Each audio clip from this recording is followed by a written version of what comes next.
우리 다 같이 하나님의 말씀 보시겠습니다. 하나님의 말씀은 창세기 5장 1절에서 5절까지 말씀입니다. 오늘 본문은 24절까지 말씀입니다만 5절까지만 보도록 하겠습니다. 창세기 5장 1절에서 5절까지 말씀 같이 한 목소리로 합독하시겠습니다.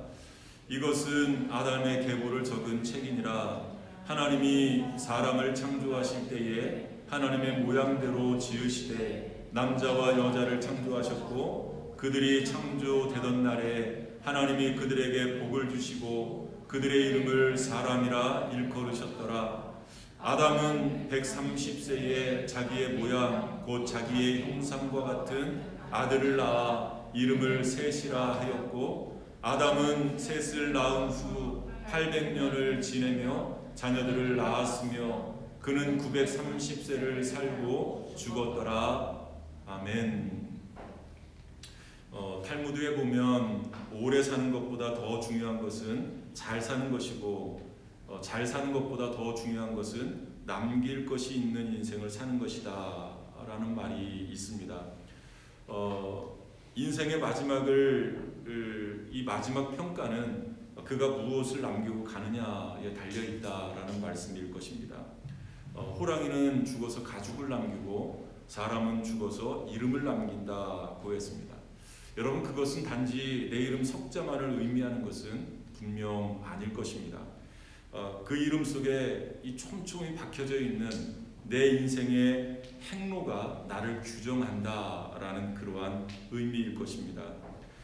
창세기 5장의 말씀에 보면 성경에 최초로 나오는 아담의 족보가 나오고 있습니다. 오늘 본문 1절 말씀을 보면 이것은 아담의 계보를 적은 책이니라 라고 말씀하고 있어요. 아담의 계보, 이 아담의 족보입니다. 아마 인류의 가장 오래된 족보라고 할 수가 있겠습니다. 우리가 다 읽지는 않았습니다만 여러분, 그 오늘 본문 1절에서 24절까지를 쭉 읽어보면, 5장 말씀을 쭉 읽어보면 그 아담의 족보가 쭉 등장을 하는데요. 그 족보의 특징 중에 하나는 좀 오래 살았구나. 930년, 셋이라는 사람도 930년을 살았고요. 대부분 다 900년, 이런 아주 오래 산 사람들이 굉장히 많습니다. 여러분, 아무리 오래 살았다 하더라도 결국 그들은 다 죽었더라라고 그렇게 성경은 기록하고 있습니다.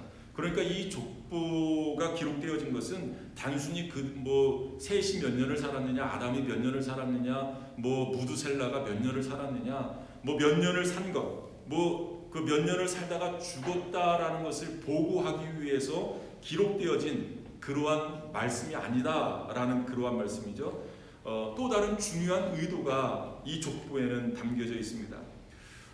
하나님께서는 인류 최초의 인간인 아담을 만드시고 하나님의 뜻이 어떻게 아담 이후에 그들의 후손들을 통해서 역사 속에 계승되어지고 있는가를 보여주고자 이 족보를 기록한 목적이 바로 여기 있다라고 할 수가 있겠습니다. 그러니까 이것은 단순히 어떤 누가 몇 년을 살고 죽었다 이것을 기록하기 위한 단순한 족보가 아니라 하나님의 뜻이 어떻게 아담의 후손들을 통해서 계승되어지고 있는가, 이것을 보여주기 위한 좀 특별한 족보라 할 수가 있겠습니다. 여러분, 청교도들은 우리의 신앙의 어떤 표본이 될 수 있는, 좀 모범이 될 수 있는 그러한 청교도들은 자식들에게 이런 이야기들을 많이 해주었다고 해요. 재산을 유산으로 남기지 마라. 가치를 유산으로 남겨라. 이 가치의 유산을 남겨라 라는 이 유명한 말을 삶의 어떤 철학으로, 또 삶의 인생의 격언으로 삼고 이렇게 이야기를 많이 했다고 합니다. 여러분, 자녀들에게 재산을 물려주어서 잘된 자손들이 그리 많지 않은 것 같아요. 이렇게 뉴스를 보면 부모로부터 많은 재산을 물려받아서 그 형제들끼리 서로 다툼이 일어나고 갈등이 일어나는 그런 모습들은 우리가 너무나 많이 보지 않습니까? 이 재산을 물려줄 것이 아니라 가치의 유산을 남겨주어야 된다 라고 우리 믿음의 선배들은 이야기를 했던 것입니다. 그러면 하나님의 백성인 우리는, 그리스도인 부모인 우리들은 우리 자녀들에게 과연 무엇을 남겨주어야 옳은가? 또 무엇이 정말로 우리 자녀들에게 이 가치의 유산이 되어질 수 있는가? 그것을 오늘 본문의 말씀을 통해서 우리가 한번 살펴보기를 원합니다. 오늘 본문의 말씀은 세 가지 유산을 우리 자녀들에게 남겨줄 것을 우리에게 교훈해 주고 있는데, 첫 번째는 축복의 유산입니다. 축복의 유산. 여러분 주보를 보시면 그 내용, 이렇게 요약한 내용들이 잘 나와 있습니다. 창세기 5장 2절의 말씀을 보면 이런 말씀이 있습니다. 남자와 여자를 창조하셨고 그들이 창조되던 날에 하나님이 그들에게 복을 주시고 그들의 이름을 사람이라 일컬으셨더라 라고 말씀하고 있어요.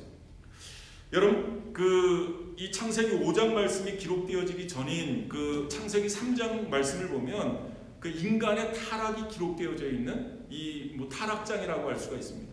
그 아담이 어떻게 하나님 앞에 범죄를 하고 하나님의 심판을 받았는가가 이 창세기 3장 그리고 4장 말씀에 기록이 되어져 있는데요. 결국 아담의 범죄함으로 말미암아서 하나님의 심판을 불러오게 되어졌고 인간의 수명이 단축되어지고 그리고 인간이 결국 죽게 되어지는 그런 하나님의 심판을 받지 않습니까? 뿐만 아니라 처음 사람인 아담과 하와가 에덴 동산에서 쫓겨나는 그러한 하나님의 심판을 받게 되어집니다. 이것이 3장 4장 말씀에 기록되어져 있습니다. 그 이후에 이제는 이 하나님의 심판이, 이 하나님의 징벌이 끝난 그 이후 어떻게 보면 새롭게 전개되어지는 역사 속에서 하나님이 제일 먼저 하셨던 일이 있습니다. 그 내용이 오늘 본문 2절 말씀인데요. 남자와 여자를 창조하셨고 그들이 창조되던 날에 하나님이 그들에게 복을 주시고, 다시 한번 하나님이 인간을 창조하면서 하나님께서 복을 주셨다라는 이것을 다시 한번 재천명하시는 그러한 말씀이 기록되어져 있습니다. 여러분 이 이야기가 왜 여기서 나올까요? 이미 하나님께서는 창세기 1장에서 이 말씀을 하셨는데 다시 한번 창세기 5장에서, 그것도 인간이 타락한 이후에 다시 한번 하나님이 이 축복을 재천명하시는 그러한 내용이 왜 여기서 나올까요?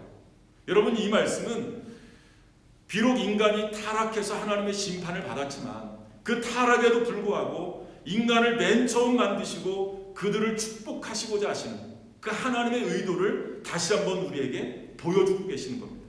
그 하나님의 축복의 의도가 폐기되어지지 않았다라는 것을 다시 한번 우리에게 보여주고 있는 겁니다. 여러분 창세기 1장 말씀을 보면 하나님이 처음 사람 아담과 하와를 하나님의 형상대로 지어놓으시고 그 인간에게 맨 처음 하셨던 행위가 있습니다. 그 내용이 창세기 1장 28절 말씀에 나와 있는데요. 그것은 바로 축복하는 일이었습니다.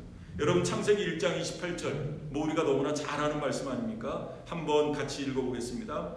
하나님이 그들에게 복을 주시며 하나님이 그들에게 이르시되 생육하고 번성하여 땅에 충만하라. 땅을 정복하라. 바다의 물고기와 하늘의 새와 땅에 움직이는 모든 생물을 다스리라 하시니라.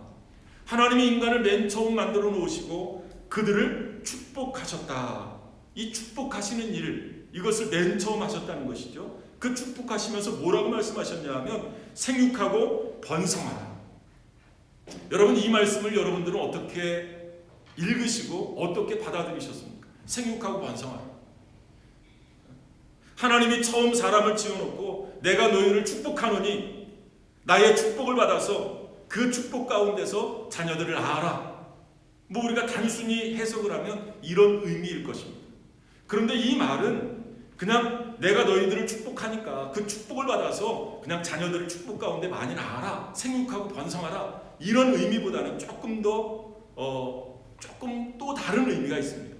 무슨 의미냐 하면 내가 너희들을 축복하노니 그 축복으로 자녀들을 낳고 그리고 내가 너희들을 축복한 그 축복을 다음 세대에 패스해라.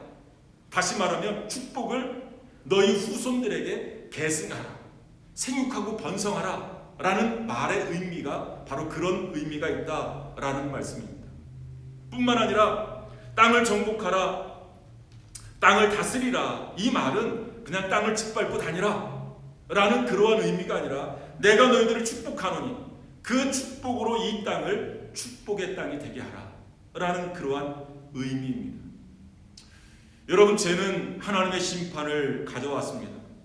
처음 인간은 하나님에게서 쫓겨나는 그러한 심판을 경험했습니다. 그러나 새로운 시대를 열면서 하나님은 본래의 축복의 메시지를 다시 되풀이하는 겁니다. 너희들이 죄 때문에 내가 너희들을 심판할 수밖에 없었지만 본래 너희들을 창조했을 때 내가 너희들을 축복하고자 했던 그 축복의 의도는 조금도 변함이 없음을 하나님이 다시 한번 재천명하신 것입니다. 여러분, 그 축복이 계속 다음 세대에 계승되기를 원하셨던 것이 바로 하나님의 뜻이고 하나님의 의도라는 것을 여러분 꼭 기억하실 수 있기를 바랍니다. 여러분, 이 축복의 메시지는 그 인류 역사를 통해서 계속 반복되어지는 메시지입니다. 여러분, 창세기 5장 말씀에 이어서 6장 말씀을 보면 이 노아의 홍수 사건이 기록되어지는데요. 이 노아 시대 때 사람들이 다시 한번 하나님 앞에 죄를 범하게 됩니다. 그래서 하나님께서 그 인류를, 그 인생들을 다시 한번 심판을 하게 되어지는데요. 물로 심판을 하게 되잖아요. 그 내용이 창세기 6장, 7장, 8장 말씀에 기록이 되어져 있습니다. 그 다음에 나오는 창세기 9장 1절 말씀을 한번 같이 읽어보도록 하겠습니다.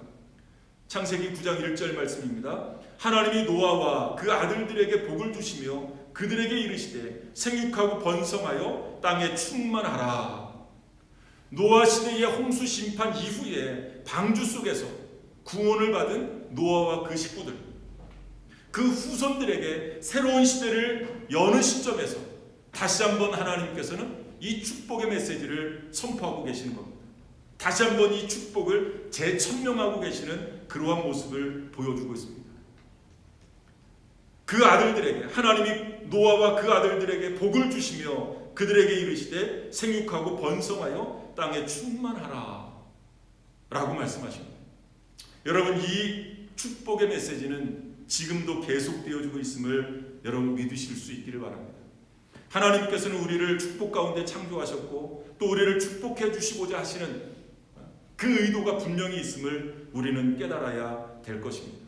우리가 그 하나님의 축복을 했다면 그 축복을 우리의 후손들에게 계승해야 되는 것이 바로 우리 부모의 의무이다라는 것을 여러분 꼭 기억하실 수 있기를 바라요. 그러면 어떻게 이 하나님의 축복을 우리 후손들에게 계승할 수 있을까?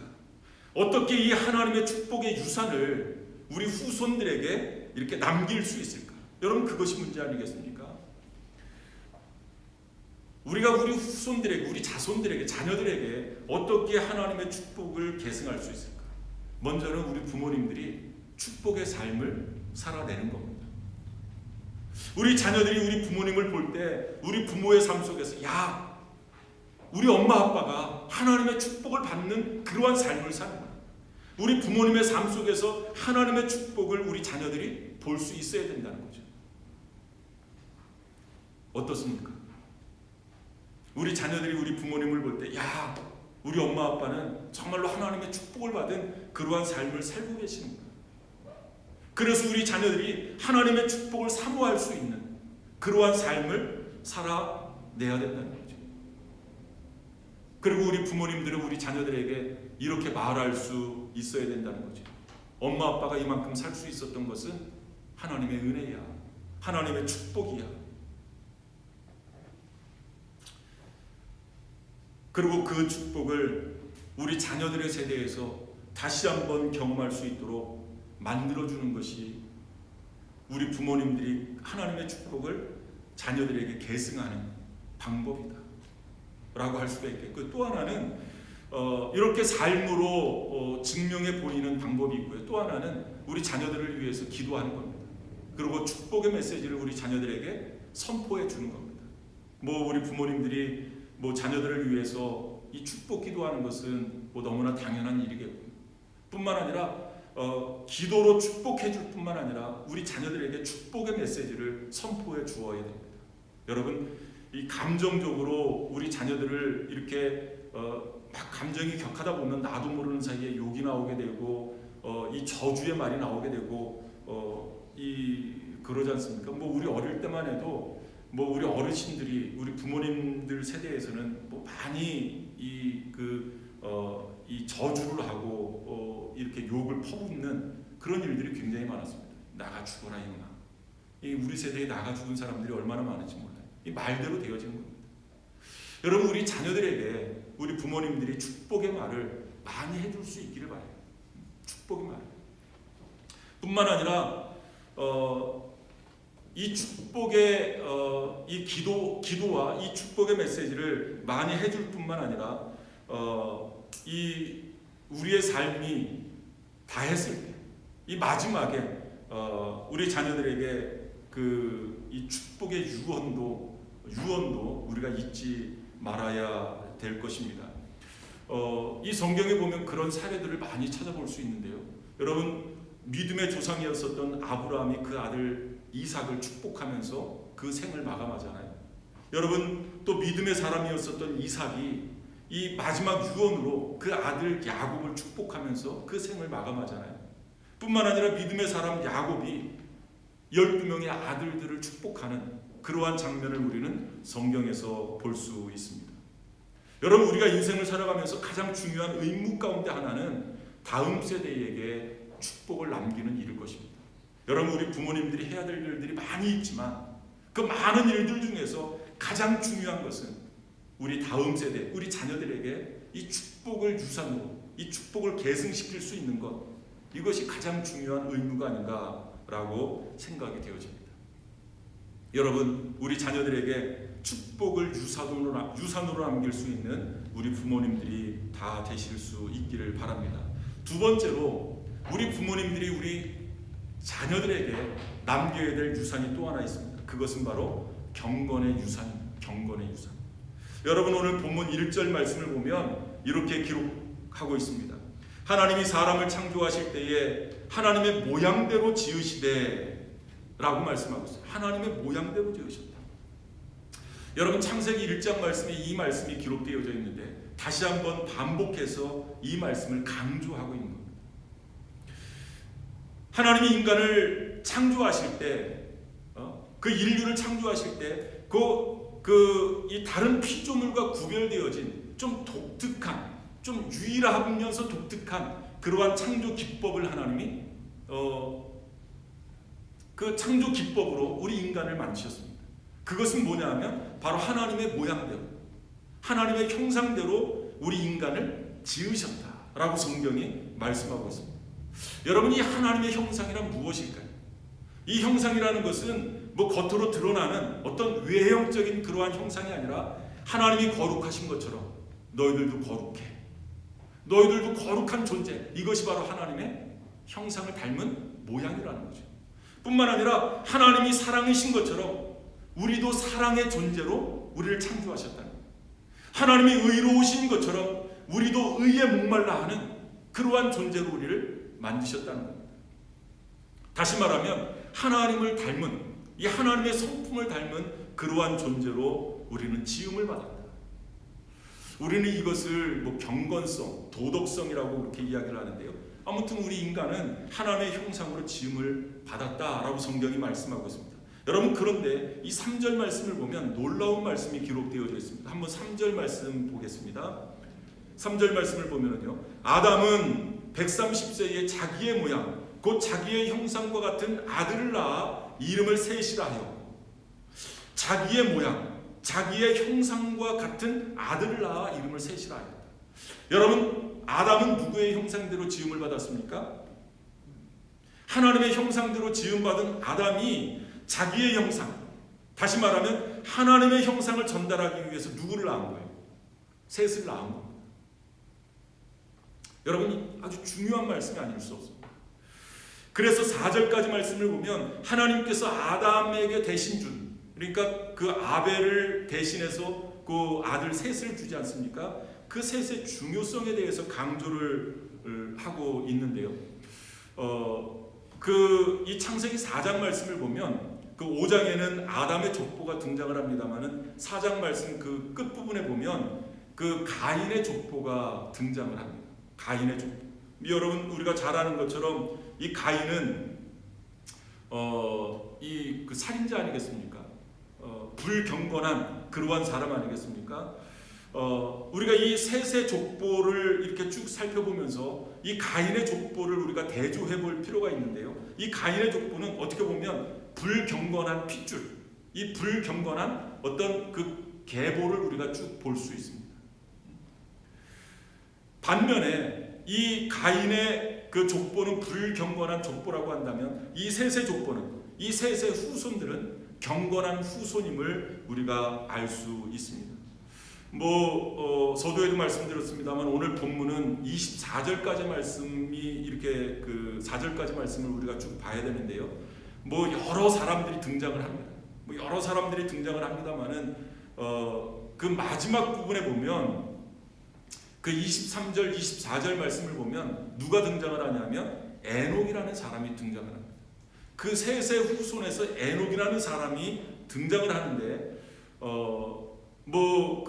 이 셋의 경건한 많은 후손들이 있었지만 그 후손 중에서 가장 중요한 에녹이라는 사람이 등장을 합니다. 여러분, 에녹이라는 사람은 어떤 사람이었습니까? 자기 생애를 통해서 300년 동안 하나님과 동행했었던 그러한 사람 아니겠습니까? 하나님과 더불어 300년 동안 동행을 했다.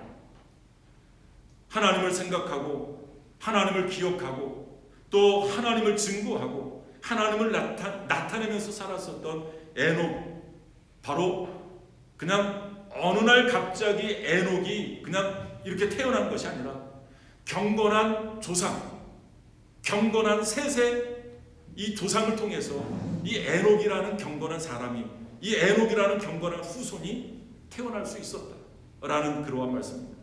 여러분, 다시 말해서 이것은 경건한 핏줄을 통해서 그 부모의 경건한 영향을 받아서 경건한 사람 에녹이 태어날 수 있었다라는 그러한 말씀입니다. 여러분, 에녹의 경건한 삶은 바로 이 부모의 영향이었음을 이 창세기 5장 말씀에서 좀 이렇게 의도적으로 강조하고 있는 그러한 의도를 여러분들 보실 수 있기를 바랍니다. 여러분, 여호수아서 6장의 말씀을 보면 그 아간이라는 사람이 등장을 하는데요. 이 아간이라는 사람은 우리가 잘 아는 것처럼 범죄한 사람입니다. 그 여호수아서 그 6장, 7장, 8장 말씀이 그 아간에 대한 그 6장, 7장 말씀이 그 아간에 대한 그러한 내용인데요. 그 이스라엘 백성들이 가나안 땅에 들어가서 제일 먼저 이 맞이한 그 성이 바로 여리고 성이었습니다. 그 여리고 성의 전투에서 이 이스라엘 백성들이 대승을 거두면서 많은 전리품들을 이렇게 거둬들이게 됐습니다. 그런데 하나님께서 그 전리품들에 손대지 말아라. 그것은 구별해서 따로 나에게 바치라 라고 말씀을 하셨습니다. 그런데 그 하나님의 명령을 어긴 사람이 있었는데 바로 이 아간이었습니다. 은덩이와 금덩이 그리고 외투 한 벌, 이 신할의 아주 아름다운 외투 한 벌을 숨겨놓았습니다. 그 견고했었던 이 철옹성이었었던 여리고성을 너무나 쉽게 하나님의 은혜로 무너뜨렸는데, 대승을 거뒀는데 작은 성 아이에서는 그만 실패를 하고 말았습니다. 그만 그 이스라엘의 군대가 많은 이 사상자를 내면서 그만 실패하고 말았습니다. 여호수아가 그 이유를 하나님 앞에 물었더니 범죄한 자가 있다는 거예요. 봤더니 바로 아간이었습니다. 그런데 놀라운 것은 여러분, 이 아간의 범죄를 다루면서 이 여호수아서 7장 1절 말씀에 이렇게 기록을 하고 있어요. 유다 지파 세라의 증손 삽디의 손자 갈미의 아들 아간이라고 이야기를 하고 있습니다. 그냥 아간이 범죄를 했으면 아간이 이렇게 하나님의 명령을 어겨서 금덩이와 은덩이를 숨기고 외투 한 벌을 숨겨서 하나님의 심판을 받았다, 이렇게 기록하면 되는데 이 아간을 이야기하면서 그 조상들의 이름을 거론합니다. 여러분, 좀 의아해하지 않습니까? 의아하지 않습니까? 왜 성경은 아간을 이야기하면서 유다 지파 세라의 증손 삽디의 손자 갈미의 아들 아간 이렇게 이야기를 했을까? 여러분, 여기에는 다 의도가 있습니다. 무슨 말씀이냐면 아간이 어느 날 갑자기 범죄자가 된 것이 아니라 그 영향을 받았다는 거예요. 그 부모에게, 그 조상들에게 그 영향을 받은 겁니다. 여러분, 유다가 어떤 사람이었습니까? 유다가 어떤 사람이었나요? 여러분 유다는 며느리 다말과 그 불륜을 했었던 그러한 사람이었습니다. 이 며느리 다말을 통해서 이 베레스와 세라를 낳습니다. 여기 이 베레스는 첫째 아들이고 세라는 둘째 아들인데요, 쌍둥이입니다. 이 세라를 낳은 거예요. 그러니까 불경건한 아버지에게서 불경건한 아들 세라를 낳은 겁니다. 그리고 그 불경건한 후손 아간이 거기에서 나온 겁니다. 여러분 이 말씀을 보면 그 출애굽기에 나오는 그 10계명, 그 10계명의 제2계명을 우리가 연상해 볼 수 있습니다. 여러분 출애굽기 20장 5절 말씀을 보면 나를 미워하는 자의 죄를 갚되 아버지로부터 아들에게로 3, 4대에 이르게 하거니와 라고 말씀하고 있어요. 여러분 실제로 그 부모의 잘못 때문에 뼈아픈 대가를, 그리고 인생의 방황을, 인생의 부도덕을, 인생의 슬픔을 겪고 있는 많은 자녀들이 얼마나 많은지 모릅니다. 반면에 누가복음 1장의 말씀을 보면 아주 유명한 부부가 한 쌍 소개되어지고 있습니다. 바로 사가랴와 엘리사벳이라는 그러한 부부입니다. 이 사가랴와 엘리사벳은 의인이었었다라고 성경이 말씀하고 있고, 뿐만 아니라 성령 충만한 사람이었습니다. 엘리사벳이 임신을 했는데 얼마나 그 태중에 있는 아이까지 성령이 충만했다라고 성경이 말씀하고 있어요. 뿐만 아니라 그들은 하나님의 말씀대로 살고 있었다, 하나님의 말씀대로 살았었던 사람이었었다라고 성경은 증거하고 있습니다. 여러분 사가랴와 엘리사벳의 아들이 누굽니까? 바로 요한입니다. 세례 요한입니다. 여러분 이 세례 요한은 광야의 소리 아닙니까? 뿐만 아니라 암흑 시대에 있었던 이스라엘의 이 양심을 깨우는 시대의 양심이었습니다. 여자가 낳은 자 중에서 가장 큰 자라라는 그러한 예수님의 칭찬을 받았었던 사람입니다. 양심의 사람이었었고 하나님의 사람이었습니다. 그런 부모에게서 요한이 나올 수 있었던 것입니다. 여러분 우리 부모님들이 어떻게 살아야 되느냐, 어떤 경건한 삶을 통해서 우리 자녀들에게 경건의 유산을 물려주어야 됩니다. 오늘 이 말씀을 통해서 여러분 꼭 교훈받을 수 있기를 바랍니다. 여러분 이 셋을 이야기하면서 이 빠지지 말아야 될 것은 이 창세기 5장 말씀에 셋에 대한 기록이 나오는데요. 이 셋이 그 아담의 아들이었었던 이 셋의 출발이 창세기 4장 26절 말씀을 보면 이렇게 기록을 하고 있어요. 그때 사람들이 비로소 여호와의 이름을 불렀더라. 다시 말하면 셋의 대에서부터, 이 셋의 대에서부터 여호와의 이름을 불렀다. 하나님을 예배하기 시작했다라는 그러한 말씀입니다. 하나님의 이름을 불렀었던 셋의 자손 중에서 에녹이 나올 수 있었던 겁니다. 여러분 우리 자녀들에게 정말로 가치 있는 유산, 바로 경건의 유산입니다. 우리 부모님들이 우리 자녀들에게 꼭 이 경건을 추구하는 삶의 모습을 통해서 경건의 유산을 물려주실 수 있는 우리 부모님들이 되실 수 있기를 바라고요. 그리고 세 번째로 우리가 물려주어야 할 유산이 또 하나 있습니다. 그것은 바로 영생의 유산입니다. 여러분 오늘 본문 창세기 5장 말씀을 읽으면서 서두에 이런 소감을 말씀드렸습니다. 대부분 다 오래 살았다, 오래 살았다. 그러나 결국은 다 죽었다. 여러분 이 창세기 5장 말씀을 쭉 읽어보면 굉장히 오래 살았지만 다 죽었다는 겁니다. 옛말에 세계의 모든 길은 로마로 향한다라는 말이 있듯이 인생의 모든 길은 결국 죽음으로 통하는 겁니다. 이 한 번 죽는 것은 인생에게 정한 것입니다. 이 죽음을 피해갈 수 있는 인생은 아무도 없습니다. 다 죽었더라. 이 결국 다 죽을 수밖에 없는 그런 인생이라는 거죠. 여러분 사람이 살면서 어떤 것을 경험했든 또 어떤 업적을 남겼든 뿐만 아니라 어떤 것을 성취했든 이 무엇이든지 삶의 마지막의 결론은 바로 이것입니다. 바로 죽었더라. 여러분 생각해보면 좀 쓸쓸한 이야기가 아닐 수 없습니다. 어떻게 보면 내 인생을 정리할 때 그 내 일생의 한 줄 그는 죽었더라. 뭐 많은 것들을 이야기할 수 있지만 결국은 죽음입니다. 이 일을 생각하면 좀 허무해져요. 이 얼마나 허무한지 모릅니다. 그런데 여러분, 중요한 것은 이 허무한 족보는 죽음이 인생의 마지막이라고 선언하는 이 족보로 끝나지 않는다는 것이 우리에게 중요한 의미를 부여하고 있습니다. 어떻게 보면 셋이라는 사람도, 아담이라는 사람도, 무두셀라도, 에녹도, 물론 에녹은 죽음을 보지 않고 올라갔습니다만, 노아도, 의인이었었던 노아도 오래 살았지만 결국 죽음을 면할 수는 없었습니다. 이 셋의 족보에 기록되어져 있는 많은 사람, 그 사람들이 다 죽음을 면하지는 못했습니다만, 결국은 이 셋의 족보가 어느 한 족보하고 연결이 되어지는데, 여러분, 그 셋의 족보를 통해서 누가 오냐면 바로 예수 그리스도가 이 땅에 오심을 우리에게 말씀해 주고 있습니다. 여러분, 이것이 중요하다는 거죠. 그 셋의 족보를 통해서 예수 그리스도가 오는데, 이 허무한 족보는 죽음의 허무, 그리고 죽음의 저주는 그 후손이신 예수 그리스도 말미암아서 극복되어질 수 있다는 것을 우리에게 보여주고 있는 겁니다. 여러분, 그런 의미에서 그 마태복음 1장 말씀에 나와 있는 이 족보를 우리가 좀 유심히 살펴봐야 되는데요. 그 마태복음 1장 1절 말씀을 보면 아브라함과 다윗의 자손 예수 그리스도의 계보라라고 말씀하고 있어요.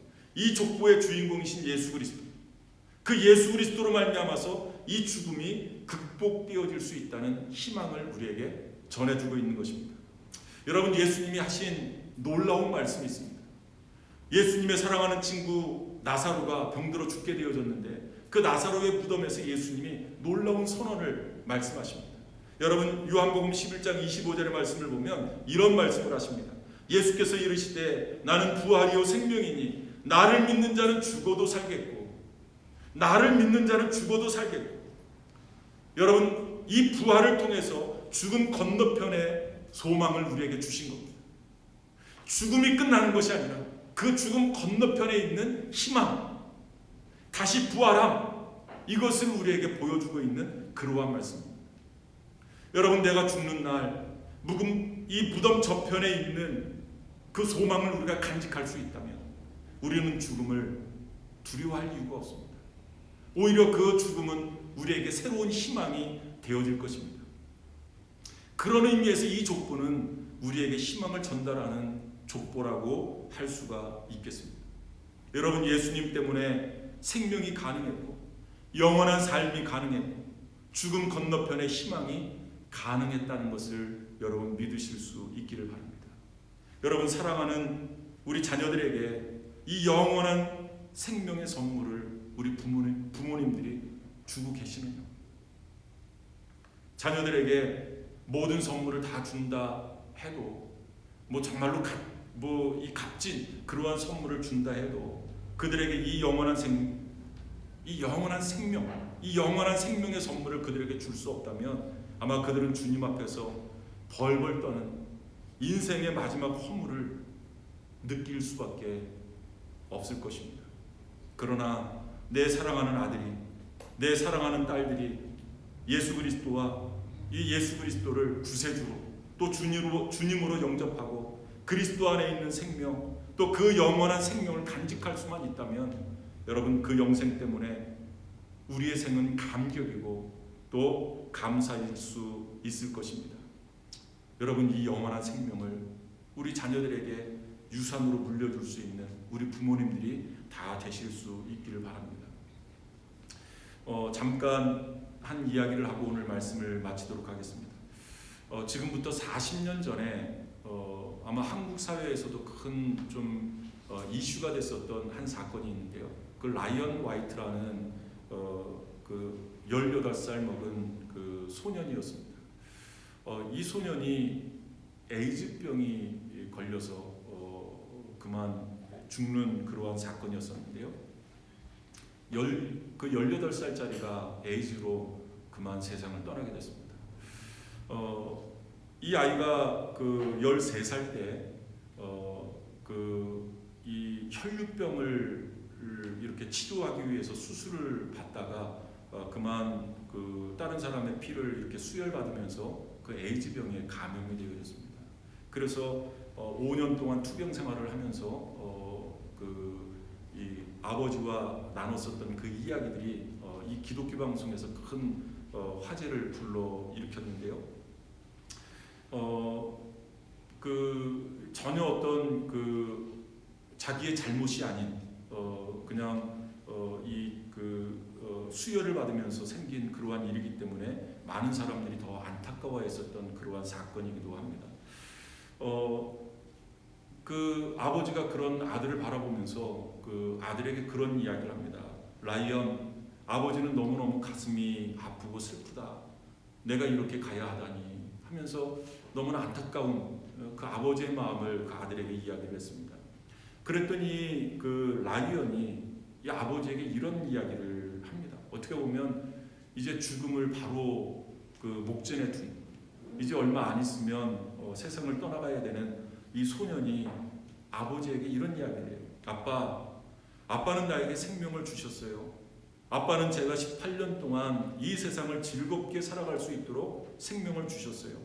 그런데 아빠는 생명을 주셨을 뿐만 아니라 저에게 예수 그리스도를 가르쳐 주셨고, 저는 그 그리스도 때문에 영원한 생명을 선물로 얻을 수 있었어요. 아빠는 저에게 이 세상 누구도 줄 수 없는 가장 값비싼, 가장 놀라운 영원한 생명을 선물로 주셨잖아요. 아빠는 이 세상 누구보다 내게 가장 소중한 선물을 주셨어요. 이런 이야기를 했대요. 이 라이언 화이트가 그 병상에 누워 있을 때 그때 당시에 대통령이 이 레이건 대통령인데, 이 레이건 대통령도 특사를 보내서 그 아이를 위로해 주었고, 그리고 뭐 팝의 황제였었던 마이클 잭슨도 아주 좋은 선물을 이 라이언에게 전달해 주었다고 해요. 뿐만 아니라 부동산 재벌이었었던 도널드 트럼프도 또 아주 값비싼 그 선물을 이 아이에게 주었다고 합니다. 어떻게 보면 미국의 소년치고 이 라이언 화이트보다 많은 선물을 받은 아이는 아마 없었을 것입니다. 그런데 이 아이가 이런 이야기를 합니다.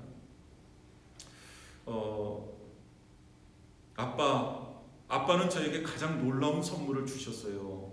아빠를 통해서 예수님을 알았고 영원한 생명을 얻을 수 있었으니까요. 아빠, 사람은 누구나 다 죽잖아요. 나는 조금 일찍 가는 거예요. 그러나 아빠, 나는 영원한 생명이 있으니까 아빠의 말처럼 천국으로 갈 수 있을 거예요. 이보다 더 놀라운 선물이 있을까요? 우리 가운데 얼마나 많은 엄마 아빠들이 우리 자녀들에게 이 선물을 주었다고 말할 수 있겠습니까? 우리는 그냥 뭐 좋은 인형, 좀 값비싼 어떤 선물, 이런 것을 주면서 부모의 의무를 다했다라고 스스로를 위안하고 또 거기에 위안을 우리가 삼습니다. 그런데 정말로 우리 아이에게 필요한 선물, 정말로 우리 아이가 정말로 가치 있게 생각할 수 있는 그 선물, 영생의 선물을 우리 아이들에게 주고 있느냐 말이죠. 우리 자녀들이 이 세상을 떠날 때 우리 엄마를 통해서, 우리 아빠를 통해서 죽음 건너편 저 영원한 소망을 주신 하나님 감사합니다. 우리 아이들이 이렇게 고백할 수 있다면 우리 부모님들 정말 우리 아이들을 잘 키운 그러한 부모일 것입니다.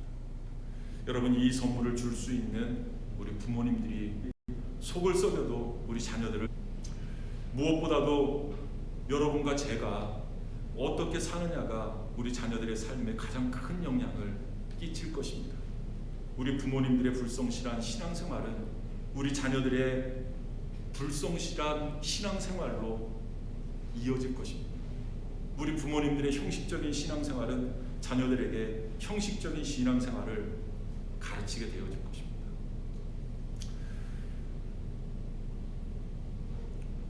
기도하겠습니다. 한번 오늘 말씀을 기억하면서 비록 어린이날입니다만은 우리 하나님께서 우리에게 축복으로 주신 우리 자녀들을 어떻게 키워야 될까를 오늘 말씀을 통해서 한번 살펴보았습니다. 한번 우리 부모님들이 이 말씀을 잘 마음판에 새기실 수 있기를 바라고요. 한번 마음속에 결단하실 수 있기를 바랍니다. 우리 자녀들에게 축복의 유산을, 경건의 유산을, 영생의 유산을 우리 자녀들에게 물려주어야 됩니다 라고 다시 한번 마음속에 다짐하실 수 있는 시간이 되시면서 한번 결단하면서 함께 기도하는 시간을 갖도록 하겠습니다.